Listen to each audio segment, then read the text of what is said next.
காந்தியடிகளுடைய ஒத்துழையாமை இயக்கம் கேள்விப்பட்டிருப்பீங்க.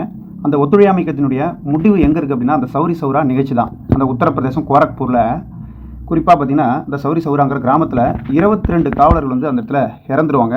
பொதுமக்கள் அவங்கள தீ வச்சு கொளுத்துருவாங்க. அந்த காவல் நிலையத்தையே தெரியும். இதனால் என்ன உணர்ந்தார் காந்தி அப்படின்னு கேட்டால், ஓஹோ, அப்போ மக்களுக்கு வந்து அகிம்சைனா என்னன்னு இன்னமும் புரியல அப்படின்னு சொல்லிட்டு அந்த அகிம்சை போராட்டம் குறித்த பயிற்சியை வந்து மக்களுக்கு கொடுக்கணும் அப்படிங்கிறத காந்தியடிகள் இந்த இடத்துல உணர்றாரு.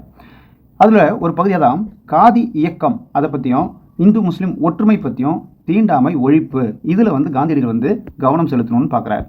அதன் அடிப்படையில் தான் இப்போது காந்தியடிகள் வந்து காங்கிரஸாருக்கு வந்து அறிவுறுத்தல் சொல்கிறார். என்னன்னு பார்த்துருமா, உங்கள் மாவட்டங்களுக்கு செல்லுங்கள், கதர், இந்து முஸ்லீம் ஒற்றுமை, தீண்டாமை ஒழிப்பு, இதை பற்றிய செய்திகளை வந்து பரப்புங்கள், உங்கள் கிராமங்களுக்கு போய் இதை பரப்புங்க அப்படின்னு சொல்கிறாரு.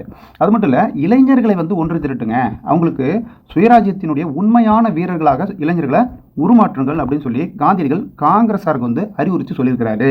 இது முக்கியமானது கேட்பாங்க. அதே போல் காங்கிரஸ் உறுப்பினர்கள் எல்லாருமே கதர் உடுத்துங்க அப்படின்னு சொல்லி காந்தியடிகள் வந்து கட்டாயமாக்குறார். அப்போது அதனால் ஒரு நன்மை என்ன ஏற்படுது அப்படின்னா, இந்திய நெசவாளர்கள் வந்து நல்லா வாழ்வாங்கன்னு நமக்கு தெரியுது. அதனால் இந்திய நெசவாளர் அமைப்பும் வந்து அந்த இடத்துல உருவாக்கப்பட்டதுன்னு சொல்லப்படுது.